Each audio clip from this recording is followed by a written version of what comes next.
Morning mga kananay! Hello mga kananay! Luto tayo ng ginataang tilapia.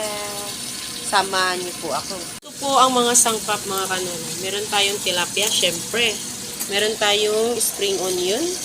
Meron tayong siling green. Meron tayong bitchin, paminta, bawang, sibuyas, luya, at seasoning na dagdag. At meron din tayong gata at petchay. Yan po ang ating mga sangkap mga kananay. Ang una nating gagawin is magpiprito muna tayo ng tilapia. Pudburan natin ng asin ng ating mga tilapia at atin na po itong iprito.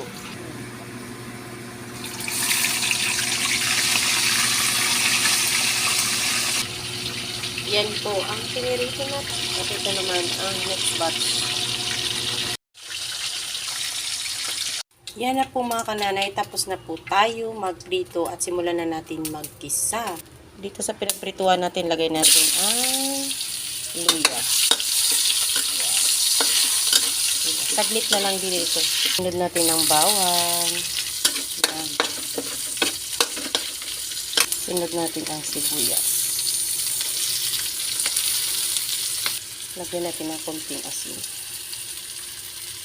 Haluin lang natin mga kananay. Lagay natin ang ating seasoning. Haluin ulit. At ilalagay na natin ang ating mga tilapia.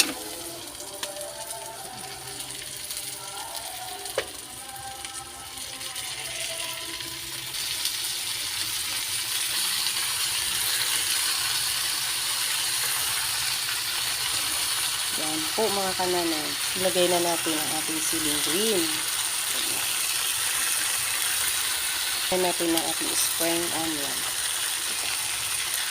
Sunod na natin yung iba pa nating pangsahog. Sunod na natin ang ating purong gata. O, diba? Yan mga kananay. Ayan. Diba? Pagkatapos takpan natin saglit.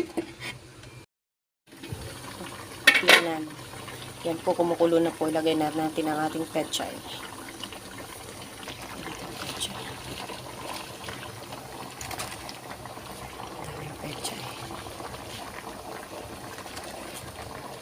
Ayan.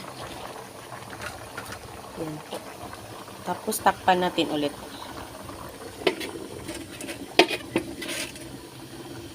Konting kembot na lang ay maluluto na ang ating ginataang tilapia.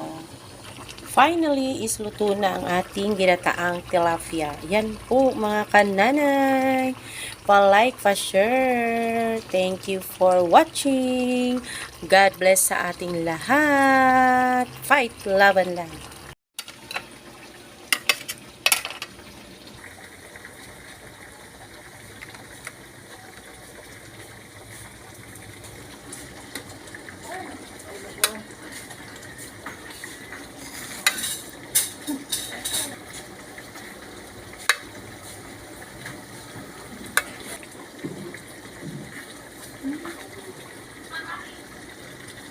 Tricycle ba yun?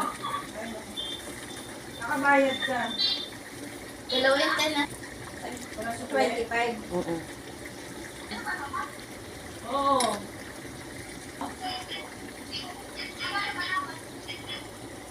Dapat may sukuling